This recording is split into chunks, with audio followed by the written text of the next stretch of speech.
Hello दोस्तों, मेरा नाम जितेंद्र शुक्ला और आप देख रहे हैं एसआर कार्बन प्राणपुर चैनल। अभी तक हम लोगों ने अपना टेंस कंप्लीट कर लिया है, पार्ट्स ऑफ स्पीच कंप्लीट कर लिया है और आज हम पढ़ेंगे ग्रामर में एक्टिव और पैसिव वॉइस। जी, एक्टिव और पैसिव वॉइस क्या होता है? ज्यादातर लोग यही समझते हैं कि एक्टिव पैसिव का जो यूज होता है वो केवल ग्रामर तक ही सीमित है। जी नहीं, स्पीकिंग में भी एक्टिव पैसिव का यूज होता है। कैसे होता है उसको आज हम समझेंगे और किस तरीके से इसकी जो चेंजेस है वो किए जाते हैं वो आज हम समझेंगे। एक स्टेप बाय स्टेप चलेंगे और पूरी तरीके से एक्टिव और पैसिव को हम लोग समझेंगे। एक्टिव पैसिव वॉइस वैसे मेनली जो टेंस के हिसाब अकॉर्डिंग होता है, वैसे तो active passive voice modal, let और इम्परेटिव में भी चेंज होते हैं, लेकिन यहां पर आज हम पढ़ेंगे केवल टेंस के अकॉर्डिंग जो चेंज होने वाले एक्टिव पैसिव है वो कैसे है। ज्यादातर हम लोग एक्टिव पैसिव का जो चेंज करते हैं वो केवल 8 टेंसेस का करते हैं। प्रेजेंट के 3, इंडिफिनिट, कॉन्टिन्यूअस और परफेक्ट।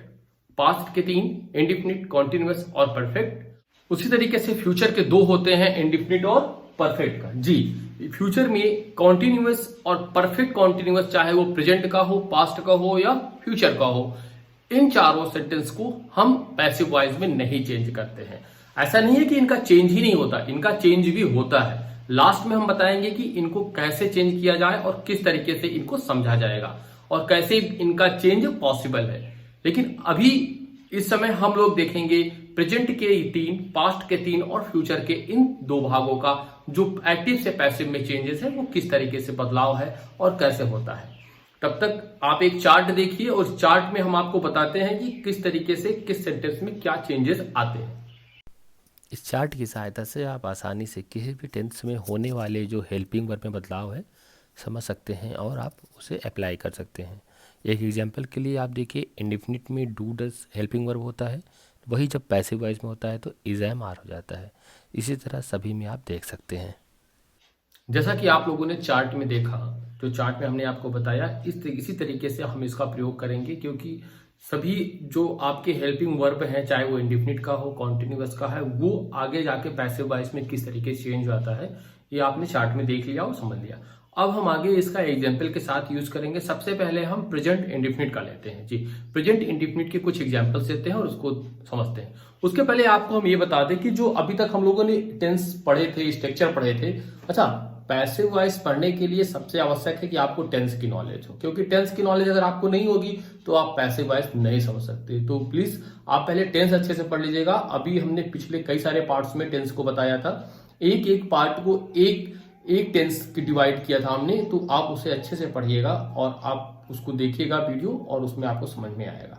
तो वीडियो आप देखकर उस टेंस को आप समझ सकते हैं। चलिए आज हम देखते हैं। सबसे पहले स्ट्रक्चर हमने बताया था, एक्टिव का जो स्ट्रक्चर होता है वहां पर subject plus verb plus object. जी, subject plus verb plus object होता है। जो वर्ब है ये आपका मेन वर्ब होता है, जो आपको बताता है कि हाँ ये जो हमारा सब्जेक्ट है ये क्या कार्य कर रहा है और किसके लिए कर रहा है। जो ऑब्जेक्ट होता है उसको इंडिकेट करता है।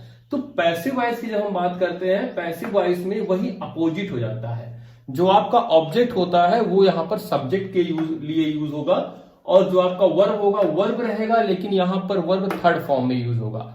एक चीज नोट करने वाली ये है कि पैसिव वॉइस में किसी भी कंडीशन में, किसी भी टेंस में, पैसिव वॉइस में वर्ब हमेशा थर्ड फॉर्म में होता है। जी, वर्ब का जो फॉर्म होता है वो थर्ड होता है। अब यहां पर ये जो सब्जेक्ट है आपका, ये सब्जेक्ट यदि यहां पर आप लगाएंगे तो सब्जेक्ट बाई के साथ प्रयोग होगा। सब्जेक्ट का प्रयोग जो है वो बाई के साथ होगा, बाई के साथ जाकर वो सब्जेक्ट आपका यूज हो जाएगा।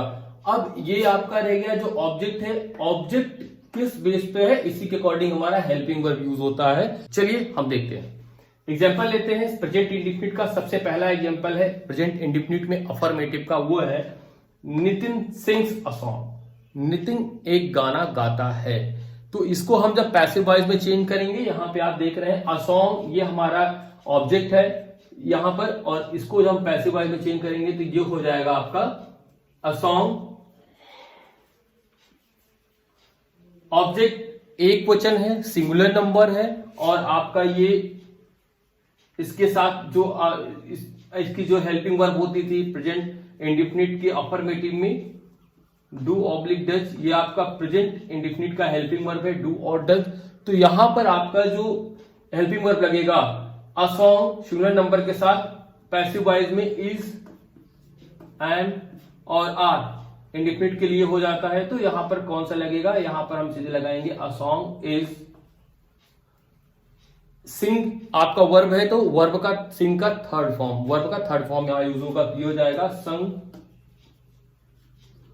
बाई के साथ यूज करेंगे Nitin. A song is sung by Nitin. ऐसे ही हमारा दूसरा जो सेंटेंस है, he does not play football, he does not play football, ये आपका निगेशन है, निगेटिविटी यहां पर शो हो रहा है, आपका निगेटिव है इन प्रेजेंट इंडिफिनिट में, तो ये हम यहां पर चेक करेंगे। सबसे पहले फुटबॉल,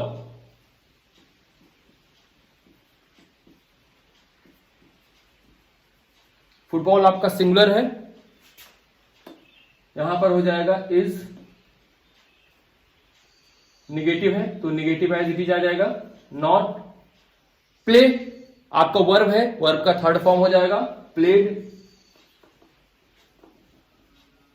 बाय ही का हिम हो जाएगा। कुछ चेंजेस हैं जो सब्जेक्ट आकर यहां ऑब्जेक्ट बनते समय चेंज हो जाते हैं, वो आपको हम चार्ट के रूप में लास्ट में दे देंगे, आप उसको चेक कर लीजिएगा। कौन कौन से सब्जेक्ट जब ऑब्जेक्ट बनते हैं तो किसमें चेंज होते हैं, जैसे ही का हिम हो जाता है, सी का हर हो जाता है, आई का मी हो जाता है। अच्छा, यू एक ऐसा है जो चाहे ऑब्जेक्ट में हो या सब्जेक्ट में हो वो एक ही जैसे रहता है, उसमें कोई चेंजेस नहीं होते हैं। अब हम यहां देखते हैं इंट्रोगेटिव में, do I read the book. The book आपका सिंगुलर है जो कि थर्ड पर्सन में काउंट किया जाएगा, तो इसके लिए यूज होगा हमारा इस सबसे पहले लिखेंगे क्योंकि ये इंट्रोगेटिव है। इंट्रोगेटिव में हमेशा जो आपका हेल्पिंग वर्ब रहेगा वो पहले ही आता है, तो इसमें इस यूज होगा, तो इस the book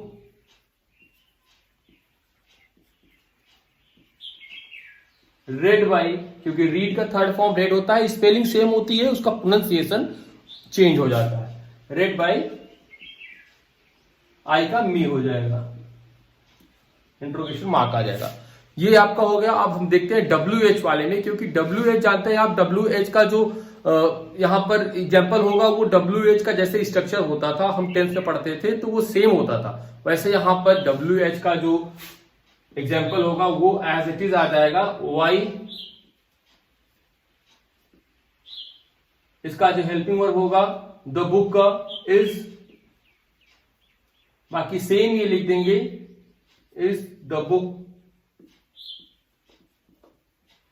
read by me. आपका ये इंडिफिनिट में ये चारों पार्ट्स हैं, इसका ये आपका पैसिव वॉइस हो जाएगा। जैसा कि आपने अभी तक देखा कि हम लोगों ने इंडिफिनिट कंप्लीट किया था, अब हम कॉन्टिन्यूअस भी उसको कंप्लीट करते हैं। प्रेजेंट टेंस आज हम लोग पूरा कंप्लीट कर लेते हैं, तो चलिए कॉन्टिन्यूअस हम लोग यूज करते हैं और उसको फिनिश करते हैं।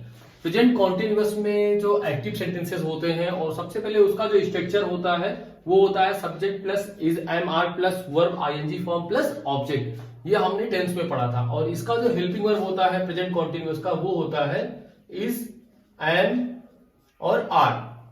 चार्ट में हम लोगों ने देखा है कि जो पैसिव वॉइस का हेल्पिंग वर्ब होगा कॉन्टिन्यूअस के लिए, वो उसमें इज एम आर तो रहेगा ही, साथ में बीइंग का प्रयोग हो जाएगा। बाकी सेम वैसा ही होगा जैसे हम पहले करते थे, क्योंकि इसमें सब्जेक्ट ऑब्जेक्ट हो जाएगा। तो पहला हमारा जो एग्जाम्पल है वो है he is playing a guitar. He is playing a guitar. A guitar यहां पर आपका सब्जेक्ट बन जाएगा।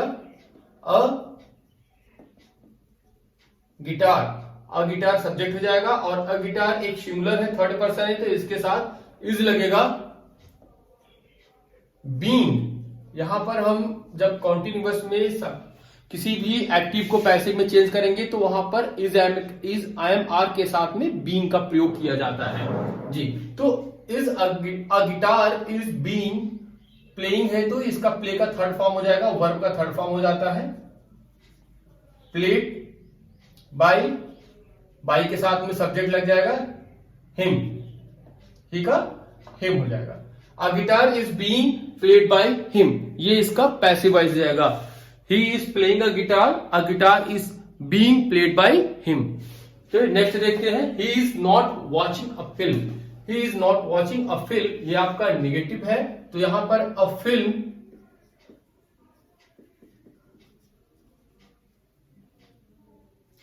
सिंगुलर और थर्ड पर्सन है, इज नॉट बीइंग और इसके बीच में यहां नॉट का प्रयोग करेंगे। Watching, watched by him. कोई कंफ्यूजन हो तो आप कमेंट करके पूछ सकते हैं। लास्ट आता है इसका, are the children playing a match in the garden. Are the children playing a match in the garden. बच्चे मैच खेल रहे हैं कहां पर? गार्डन में। तो सबसे पहले इसको छोड़कर जब दो ऑब्जेक्ट आ जाए तो पहला वाला ऑब्जेक्ट हम लेते हैं, अ मैच। एक मिनट रुकिए, सबसे ये देखना है कि ये आपका इंट्रोगेटिव है। इंट्रोगेटिव में क्या करते हैं, जो इंट्रोगेशन है सबसे पहले उसको लाते हैं। तो अ मैच एक आपका ये थर्ड पर्सन हो जाएगा, सिंगुलर होगा, तो यहां पर इज का प्रयोग होगा। Is a match, is a match being, playing का प्लेड हो जाएगा, बाय द चिल्ड्रन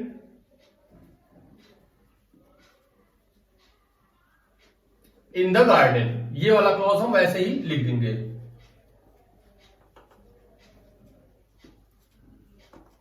ये आपका सेंटेंस रहेगा। अच्छा, WH फैमिली में भी सेम ऐसे ही रहेगा, केवल उसमें जो WH जो भी यूज होगा वो आगे आ जाएगा, बाकी सेम जैसे आपका ये हेल्पिंग वर्ब वाला है, इसी तरीके से WH फैमिली का भी सेंटेंस आपका पैसिव वॉइस में चेंज जाएगा। इन केस मान लेते हैं कि Y are the children playing a match in the garden, तो वाई आगे लग जाएगा, Y is a match being played by the children in the garden. WH family में कोई भी आता है क्वेश्चन तो उसको WH आगे कर देंगे, बाकी एज इट इज जैसे हेल्पिंग वर्ब में होता है वैसे ही उसमें भी हो जाएगा। अब प्रेजेंट परफेक्ट में चलते हैं। इसका जो हेल्पिंग वर्ब है प्रेजेंट परफेक्ट का, हैज और हैव, आपको पता ही है हैज और हैव होता है, लेकिन जब इसका यूज हम पैसिव वॉइस में करेंगे तो इसका जो हेल्पिंग वर्ब है वो चेंज जाएगा और वो होगा हैज बीन और have been.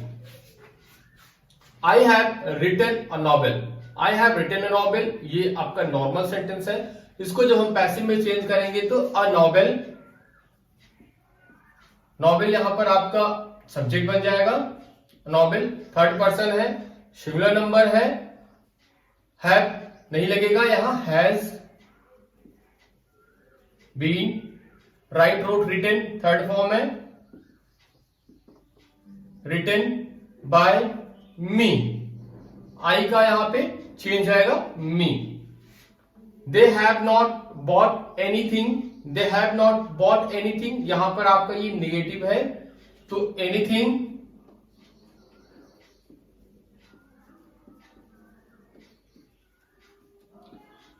Has not been, has और बीन के बीच में नॉट रहेगा, बॉट बाय देम, दे का यहां पर देम हो जाएगा। Anything has not been bought by them. Have you invited your friends, last है have you invited your friends.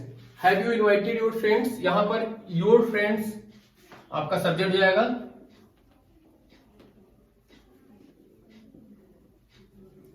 Your friends आपका प्लूरल है, सॉरी